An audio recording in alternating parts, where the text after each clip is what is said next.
Okay, this is the video solution for Ch3-8 assignment, problem number 2. Alright, so this is going to be a little bit different here. So we are going to, the things that we have to remember is that if there are no curly braces in an if or if-else structure, the compiler treats only one line of code as the respective clause. So this is when there's only one line of code in a clause.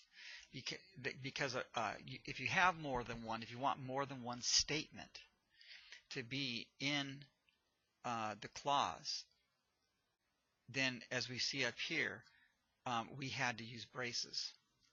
So all these clauses have braces because there are more than one. Now, as we said, we're saying we want to always use braces, but we also want to teach you how to read code that does not use braces. So even though we want to use braces ourselves. Okay, so here's the thing,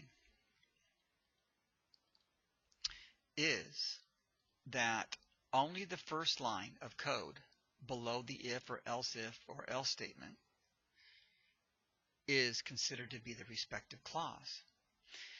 So my suggestion, especially if this is going to be confusing for you, is you want to indicate every if or if-else structure. So here is an if statement, and there's no braces, so that means only this line of code, only this line right here, is going to be a part of the if clause. So you can make your if structure like that. Now C is not part of that if clause because there's no braces. Only the first line following the if statement is the if clause. So this statement here has nothing to do with any if or if-else structure. Now we have a whole new if structure starting right here with the if statement. It always starts an if or if-else structure.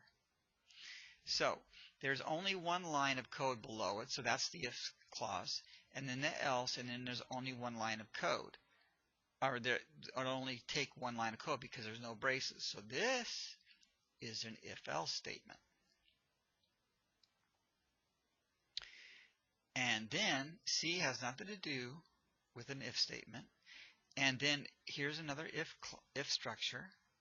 So here's your if clause, what the first line following. Here's the else if, and you have the one line because there's no braces, and then else, and then the one line. So this, because there are no braces, this is your if-else structure. This line here has nothing to do with any if-else structure because there's no braces. So it's understood by the compiler to not be part of this else clause. It's not part of it. Only the first line is part of it. Okay, so this is my suggestion, is that you kind of partition off your if and if-else structures. So you can see we have 3 if structures or if-else structures to engage.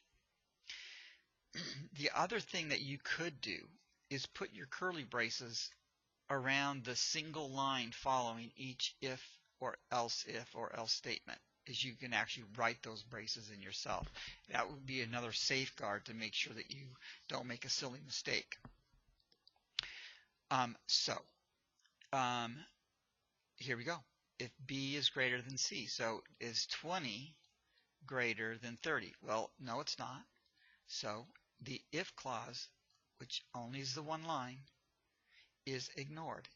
C has to be executed because it doesn't depend on anything. It's not part of an if structure or an if-else structure. So C is assigned the value of A plus 5 for the calculation. A is 10.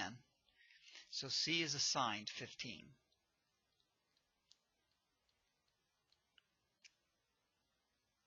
All right, then we engage in another if structure or an if-else structure. So is A, which is 10, less than B? Is 10 less than 20?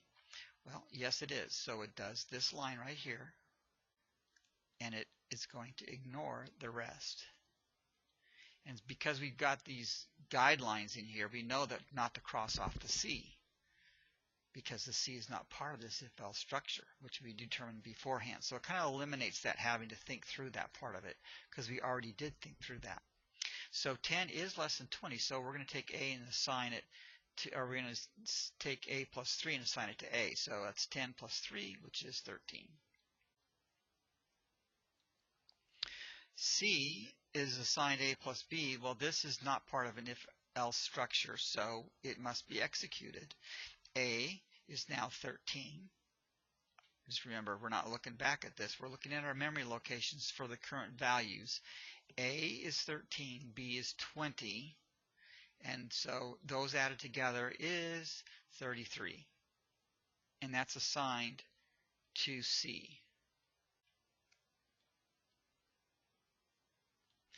All right, then we engage another if-else structure, and we've got the parameters in place here. And so A plus B is 13 plus 20 is 33. Is 33 greater than 33? Because C is 33 right now. Okay, that's the current value. And so that is not true. It's not greater than. And so therefore we are going to ignore this if clause. And then else if A plus C. Well, A is 13, C is 33. That's 46 added together. So 46, is that greater than B, which is 20, the current value? Well, that's true. So we're going to take C plus 3 and assign it to A. Well, C is 33, so A becomes 36.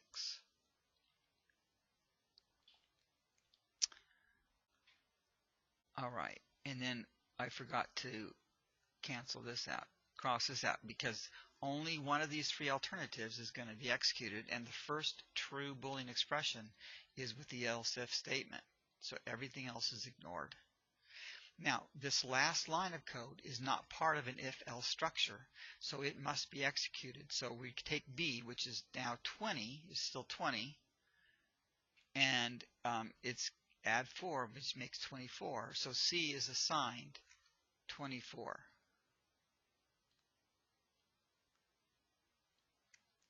And that is it. So these are your values of these memory locations, and we are done.